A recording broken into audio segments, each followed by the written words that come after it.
बिस्मिल्लाहिर्रहमानिर्रहीम। अस्सलाम वालेकुम रहमतुल्लाहि वबरकातुहू। यूरिक एसिड पे हम बात कर रहे थे तो मैंने आपको ये समझाया था कि अगर आपका यूरिक एसिड बढ़ गया है, आपको पता चल गया है टेस्ट करवाने के बाद कि आपके जिस्म के अंदर, आपके खून के अंदर यूरिक एसिड ज़्यादा है, तो अब उसके बढ़ने के दो ज़रिए मैंने आपको बताए थे कि या तो ये जिस्म के अंदर से बढ़ेगा, वो किस सूरत में बढ़ेगा, वो सेल ब्रेकडाउन की सूरत में बढ़ेगा, यानी आपके खलियात टूटे हैं और उनमें से प्योरीन निकली और उस प्योरीन का भी मेटाबॉलिज्म आगे दुरुस्त नहीं हुआ, उसके बाद वो यूरिक एसिड बन गई।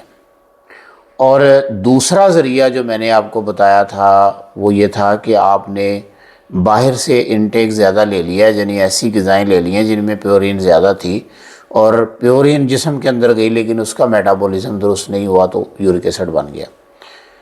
अच्छा, ये थी ज़्यादा बनने की सूरत।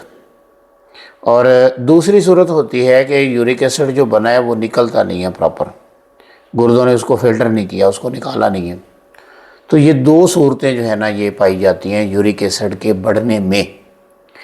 अब जब आपने इलाज की तरफ जाना है ना, तो इलाज में सबसे पहले आपने ये फ़ैसला करना है कि भाई जो मेरा यूरिक एसिड बढ़ा है, क्या ये फ़िल्ट्रेशन ना होने की वजह से बढ़ा है या ज़रूरत से ज़्यादा बनने की वजह से बढ़ा है।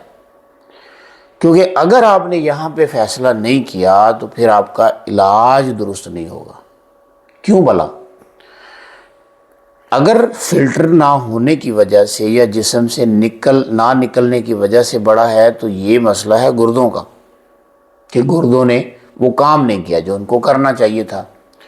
और अगर ज़रूरत से ज़्यादा बनने के बाद जिस्म के अंदर बढ़ा है तो ये मसला है आपके जिगर का।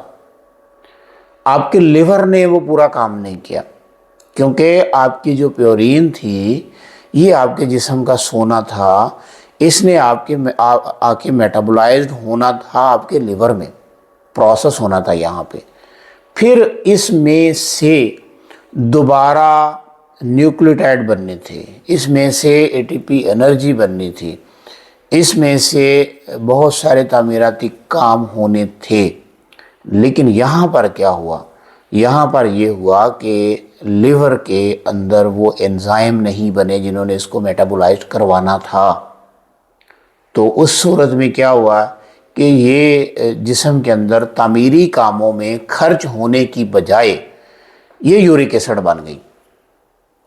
अब आप अगर जिगर की इस्लाह नहीं करेंगे, जिगर को दुरुस्त नहीं करेंगे, तो किसी सूरत भी आपका यूरिक एसिड ठीक नहीं होगा।